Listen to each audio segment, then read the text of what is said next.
areas I've been very much neglecting. My hip abductors and my upper glutes. So that is our main focus. I've kind of dropped the focus on everything else. We've been working on posterior pelvic tilting. So tucking the hips in, squeezing the glutes, and holding that squeeze. So yeah, posterior pelvic tilting is something I've been working on. There's a number of ways you can do it. So you can do a standing squeeze. Because I have a anterior pelvic tilt, probably from scoliosis. So we're correcting that and going tuck and squeeze and hold.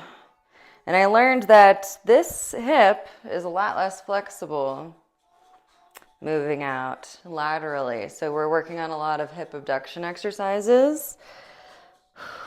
We gotta warm up the hips first. Baby.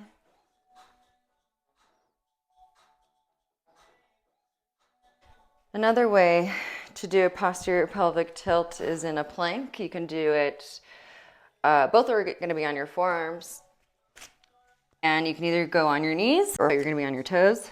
And posterior pelvic tilt, squeeze and hold while you protract through your shoulder blades, and you squeeze and hold for, you can do 20 seconds at a time, take a 10-second rest, do that for 3 rounds, and then work upwards of holding for a total of 60 seconds.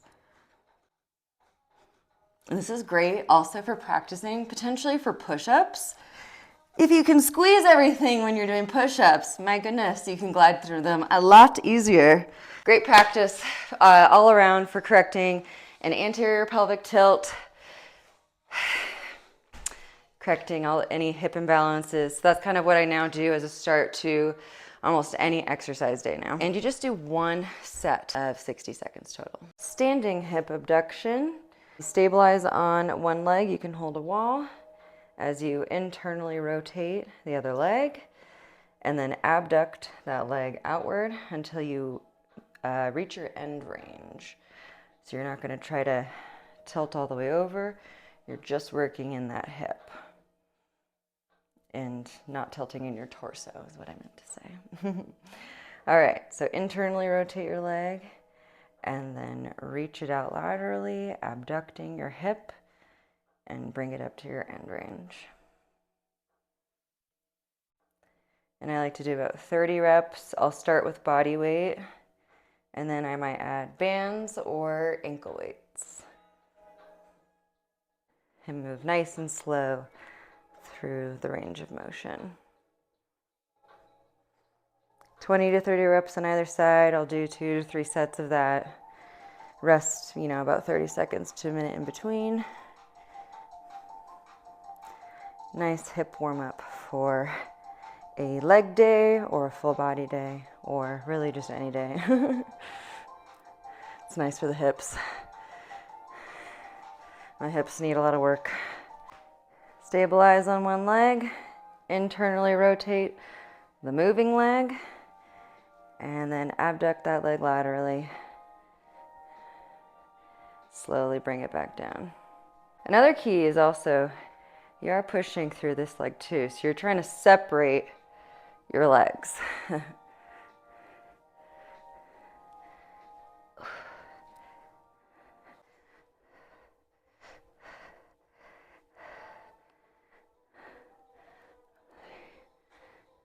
Quadruped hip extensions with a band. You're using your knee to lock the band in place. This band is going to be wrapped around your thigh, right above your knee. The one you're going to kick back, so the stabilizing leg is keeping the band down as the other one is moving it.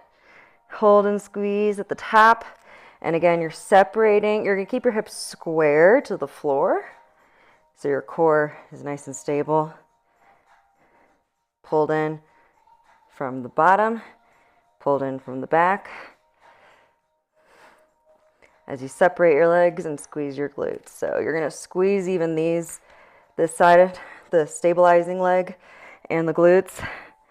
So the whole outside of your thigh and your glutes are going to be squeezing even on your stabilizing leg. Even though this one's the one that's moving, and you think that that's the one that's the only one getting the work, but nope, your stabilizing leg is also working, which is why you usually, even with bands, you want to rest in between legs. When you do single leg exercises, you got to rest a little bit in between each set or each leg before you move to the other side. You're abducting and extending your hip at the same time.